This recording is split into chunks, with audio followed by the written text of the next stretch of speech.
백조는 항상 우리 인간의 세계 속에서 보았던 건 백조는 말 그대로 흰백자, 흰새라.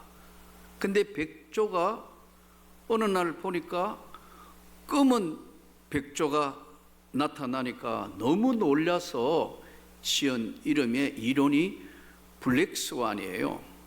이건 다른 말로 이야기하면 경험 밖의 사건, 또 다른 말로는 극단갑, 극단적으로 일어나는 것에 대한 값을 지불한다 해서 극단갑.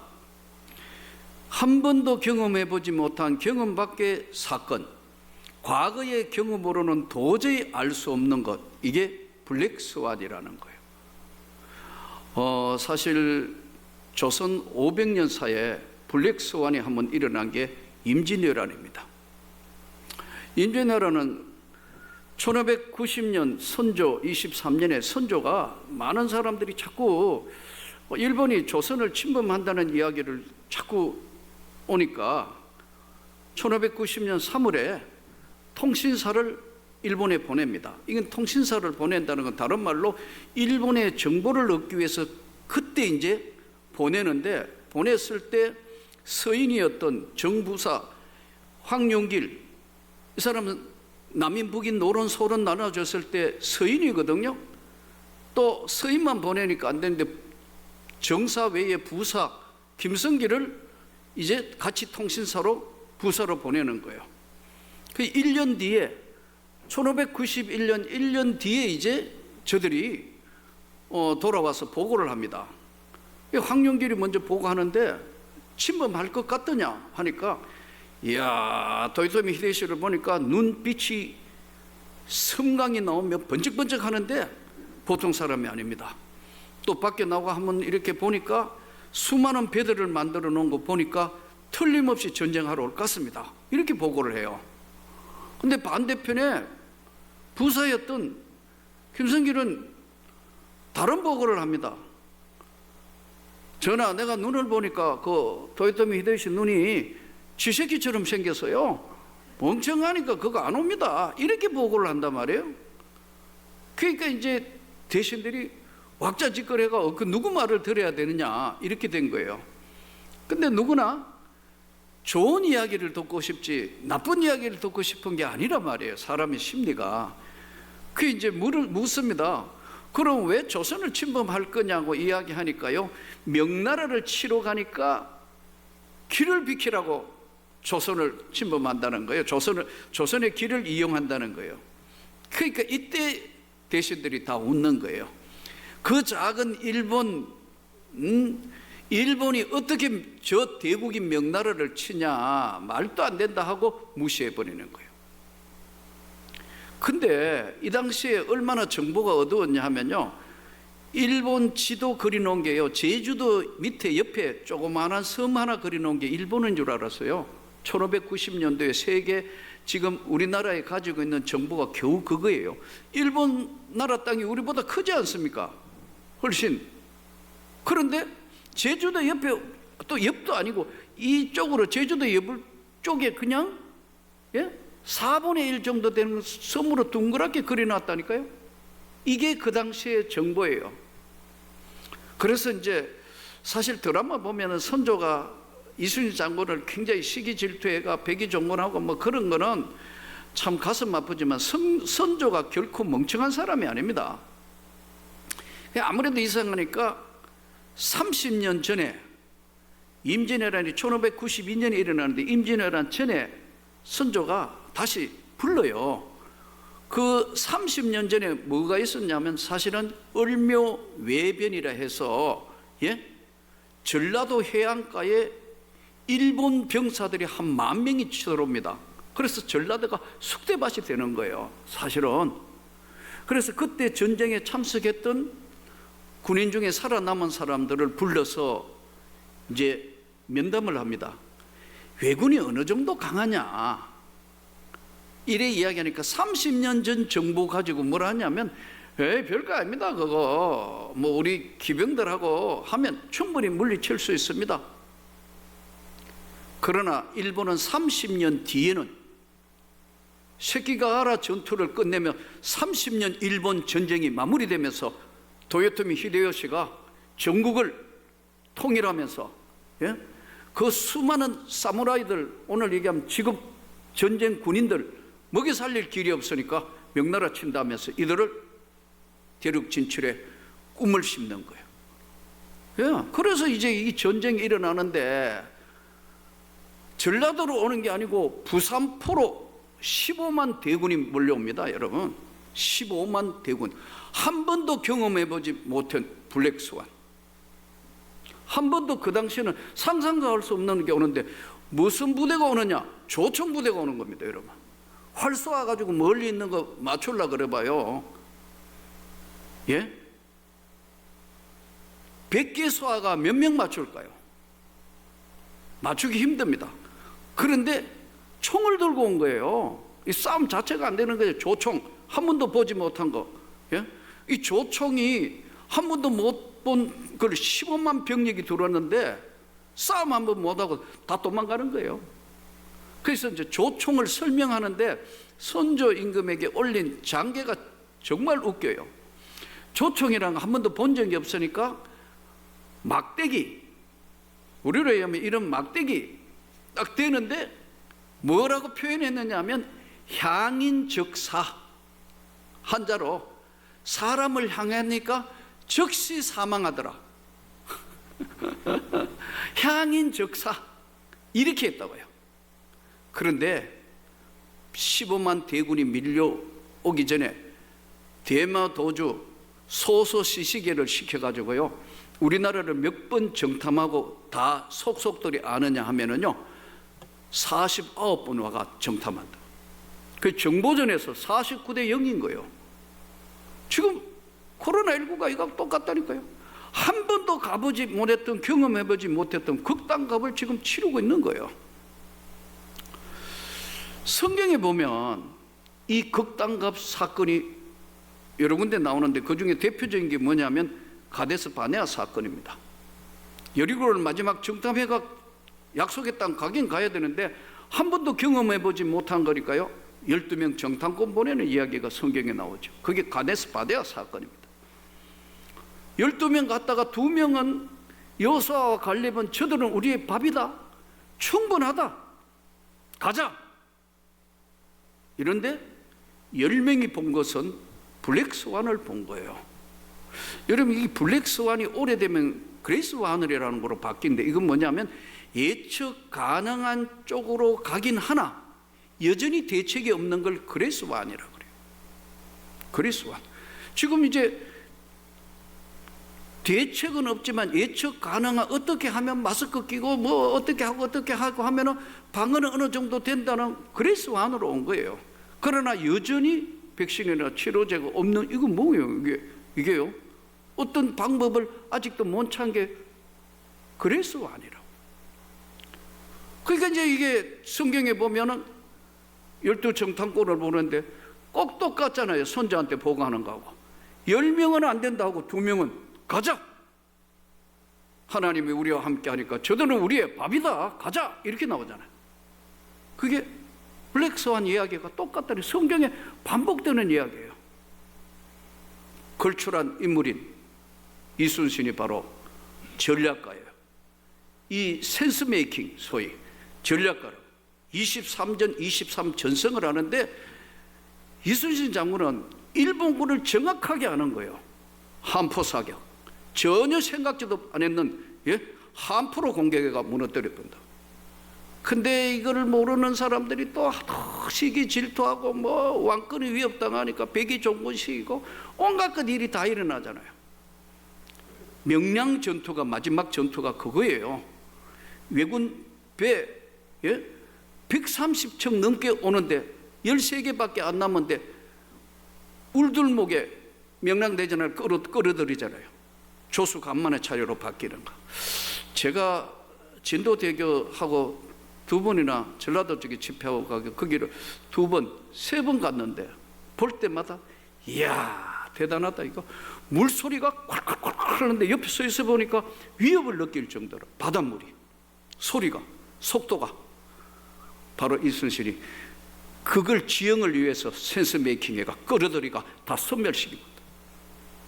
그래서 저는 그래도 우리나라 이렇게 돌아다니 보니까 참 진도가 아름답더라고. 한번 여기 살아봤으면 참 좋겠다 그런 생각. 진도를 3번 가봤는데 그때마다 야, 섬이 너무 아름답다. 이 지금 대교가 생겼으니까요. 우리가 사는 세상에 성경에 말씀하는 것처럼 언제나 이것이 생각지도 않는 블랙스완이 오면 이 머릿속에 센스 메이킹을 할 수 있는 사람만 살아남는 거예요. 저는 지금 한국교회가 그래서 위기 앞에 서 있다고 생각하는 사람이에요. 이걸 빨리 전략을 세우지 않으면 다 같이 무너진다. 교회 학교 마찬가지고, 제가 이번에 서울지구 장로회에서 설교했지만 아이들한테도 맞는 진짜 애니메이션을 개발해가 이거 아이들의 세상에 안 빠지도록 성경적인 지식을 만화로 바꾸고 빨리빨리 뭔가를 이거 체크하고, 젊은이들에게는 이거 감수성이 예민한 젊은이들에게는 정말 세상을 능가할 수 있는 찬양이면서 동시에 세상 토로트 문화 같은 것을 와이드시고 무너지게 하며 끌어올 수 있는 그런 찬양을 만들어내야 되죠. 동시에 살아있는 하나님의 메시지, 말씀이 영혼에 던져질 수 있는 그거 하지 않으면 아주 정말 블랙스완이 와서 전체적으로 극단값을 치르고 있다. 오늘 이 히브리서 말씀은 그 말씀이에요. 주님은 나를 돕는 분이시다. 그러므로 우리가 담대히 말하되 주는 나를 돕는 이시다. 여러분, 주님이 우리를 도와주시는 걸 믿습니까? 주님이 나를 도와주신다고 믿는 사람만 기도하는 거예요. 그 믿음이 없는 사람은 기도를 못 한다고. 아니, 안 한다고요. 할 수가 없다고요. 왜냐하면 주님이 나를 도와주시는 분이라는 걸 믿어야 기도하는 거 아니에요. 믿고 기도하는 자에게 이런 표적이 나타난다고 그랬잖아요. 안 한다고, 할 수도 없고요. 그렇기 때문에 우리의 신앙의 가장 기본인 이 센스 메이킹을 하려면 잘 전략을, 실패의 경험이 축적되어 있고 정확한 것을 볼 수 있는 눈이 있어야 된다. 저는 가끔 안 믿는 자녀들, 안 믿는 남편들 가정에 있잖아요. 그러면 여러분, 진짜 믿음이 있는 건 뭐냐면, 믿음이 좋은 게 뭐예요? 통성기도 잘하는 게 믿음이 좋은 거예요? 방언하는 게 믿음이 좋은 거예요? 뭐가 믿음이 좋은 거예요? 성경에 보니까 진실한 믿음의 기도는 하나님이 들으신다 했어요. 그러니까 예를 들어 내 아이가 믿음이 없다, 내 남편이 믿음이 없다 그러면요, 하나님, 믿음 없는 남편 미워하는 마음 없애주시고, 부족해도 하나님, 저는 주님 앞에 간절히 기도합니다. 돌아오게 해주십시오. 변화되게 해주십시오. 주님은 나를 돕는 분이시니까 그렇게 도와주십시오. 그렇게 해야 하나님의 역사가 나타난다는 거예요. 아이들요, 맨 사고치고 이 청년 때 방황하며 술이나 먹고 이거 도저히 희망 없다, 이거 믿음 없다고 자꾸 나무랄 게 아니에요. 그 아이를 위해서 진심으로 조금 전에 말씀드린 것처럼 주님 앞에 간절히 기도하면 그 하나님이 도와주시는 거예요. 그 하나님이 끌어오게 하신다는 거예요. 그래서 어둠에 있는 자에게 빛을 비춰주신다는 거예요. 요즘 3번 영상하고 어제는 7번 영상 찍으라 해서 14편을 찍으면서 가만히 생각하니까요, 제일 중요한 게 조명이에요. 힘들긴 하더라고. 갑자기 막 조명 불이 팍 이렇게 오니까 이거 안 하다가 이거 지금 해보니까요, 촬영한다는 게. 근데 한 가지 깨달은 게, 조명이 다 꺼져 보니까 나도 꺼져버리는 거예요. 그러니까 하나님이 도와주시는 조명을 비추실 때까지 나는 실망하지 않고 도와주시는 그분한테 간절히 기도해야 하는데, 그러니까 믿음이 없이는 하나님을 기쁘시게 할 수 없는데, 오늘의 이 성경 말씀대로 우리가 해낼 수 있는 건 우리 힘이 아닌, 가데스 바네아 사건 때 이 여호수아와 갈렙이 고백하는 것이 가장 중요한 고백인데, 어떤 고백을 합니까 여러분? 성경을 다시 한번 보세요. 하나님은 우리 편이다. 우리와 하나님 함께 하시는 하나님이 계시기 때문에 저들은 우리의 밥이다. 바로 센스 메이킹하는 불확실성한 전략을 세우는 거예요. 조금 전에 말씀, 이순신이 그런 분 아니에요. 명량으로 끌어들이잖아요. 이 왜군들 이거 다, 예? 이 물이 역류로 바뀌는 시간까지 견디면서 다 끌어가 완전히 전멸시킵니다. 이 전략이 어디서 나오는 거예요? 오랜 시간 그것을 보고 가장 전문가적인 지식이 발휘될 때 그걸 뽑아내는 거예요. 그래서 저는 제 개인적으로는 제가 신학교 강의하며 깨달은 것이 있어요. 교수할 우리 자원들은 좀 빨리 신학교 와서 교수하는데 공부도 많이 해야 되니까 시간이 필요하니 그렇고, 목회자들 중에서도 또 막 일찍이 와서 목회해서 할 수 있는 사람들도 필요는 하겠지만, 진짜 목회자는 세상에서 한번 살아보고 직장 생활 해보고 잘리도 보고 뭐 이거 저거 해다 가지고 고통도 받아보고 하다가 하나님의 소명을 받았을 때 확실하다 이게요. 그래서 저는 오늘 이 하나님의 말씀에 다시 여러분에게 말씀드립니다. 주님은 저와 여러분을 도우시는 분을 믿습니까? 그럴 때는 실패를 두려워하지 않는 거예요. 실패 속에서 새로운 전략을 발견한단 말이에요. 잠언서 24장 16절은 대저 의인은 7번 넘어질지라도 다시 일어나려니와 악인은 재앙으로 말미암아 엎드러진다. 하나님이 우리에게 주시는 것 이거요, 하나님이 우리에게 언제나 기회를 주신다고요. 예. 성경에 이 사건들은 오병이의 기적 사건, 그 다음에 아말렉과 싸우는 여호와 니시 사건, 이게 어떤 면은 전부 블랙스완이고, 예? 또 동시에 센스 메이킹 해가지고 살아남은 하나님의 도움을 받는 거예요. 사랑하는 성도 여러분, 오늘도 우리가 어려운 시간일수록 선조들의 놀라운 세계를 보면서 믿음을 본받기를 축복합니다.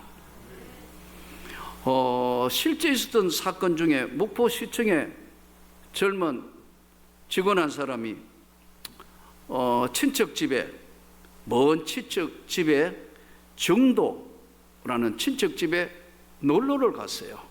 이 사람 평소에 이제 도자기나 그릇에 굉장히 관심이 많은데 멀리 친척집에 갔는데 뭐 친척집에 누가 개밥 그릇, 요즘은 개 다 지금 다 개들도 다 여러분 사서 그거 하잖아요. 이렇게 하지만 옛날에는, 예? 개밥 어떻게 했어요? 그냥 우리 먹는 밥하고 찌그러기 뭐 이렇게 남는 것과 개밥 줬잖아요. 요즘은 다 개밥 이거 다 영양가 해가지고 다 하지만 다르잖아요. 친척집에 이 사건이 1975년도요. 친척집에 놀러 간 거예요. 놀러 갔는데 생전 안 보던 도자기 그릇에 개밥을 주고 있으니까, 이게 뭐냐면 당나라 때, 예? 이 배가 파손해가지고 있었던 게, 이게 파도 때문에 바닷가로 밀려 나온 걸 이 사람은 주워가지고 개밥그릇으로 사용하는 거예요. 자기가 뭐 이거 참 귀한 거다. 그래서 저 개밥그릇 나한테 주면 안 되겠냐고.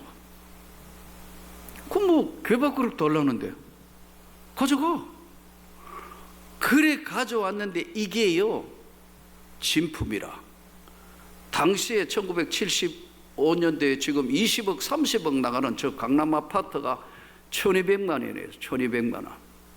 예? 1200만 원 나갈 그때에 경매가 2억 8천 받은 거예요. 안 놀래네요. 이거 엄청난 거예요. 이거 엄청 2억 8천원. 그래서 여러분 이제 인양선, 그때부터 이제 9년간 보물선 인양 작업을 했다고요. 우리가 잘 아는 보물선 해가 막 미리 도굴도 됐고 다 했는데 결국 국립해양유물전시관이 그래서 생긴 거예요. 우리는 어려운 시간일수록 하나님이 주시는 숨겨놓은 이거를 잘 볼 수 있어야 살아남는 거예요. 성경이 다 그 말씀 깊은 세계의 내면에 있는 것이기 때문에 그냥 흘러보내지 마시고 우리가 할 수 있어요. 우리가 이길 수 있어요. 그래서 항상 위기는 기회가 되는 거예요. 이 지금 전혀 생각지도 못하니까 역사를 바꾸어 놓은 역사에 이 지금 우리 민족의 가장 역사에 남는 이순신 장군이 바로 센스 메이킹 한 거예요. 전략을 세운 거예요. 불확실한 시대에 전략을 세운 거예요. 주님이 우리를 도와주시는 분인 걸 믿습니까? 믿음에 그 믿음을 본받으라는 거예요. 예수 그리스도는 어제나 오늘이나 영원토록 동일하시다. 동일하신 하나님. 이 성경을 따라가면서 우리가 쭉 보면 신약 성경으로 넘어오면 바울과 베드로 이야기가 쭉 나오면 예수님이 십자가에 달려 돌아가시기 전에 두 가지 사건이 나죠. 하나는 가룟 유다가 예수님을 팔지 않습니까? 또 하나는 베드로는 어때요? 예수를 3번이나 저주하며 부인하잖아요. 그런데 하나는 목매달아 죽고 하나는 수제자가 되어서 성경에 기록된 위대한 인생을 사는 사도가 됐다고요. 차이가 뭐예요? 차이가 뭐예요? 하나님 앞에 회개하는 거예요.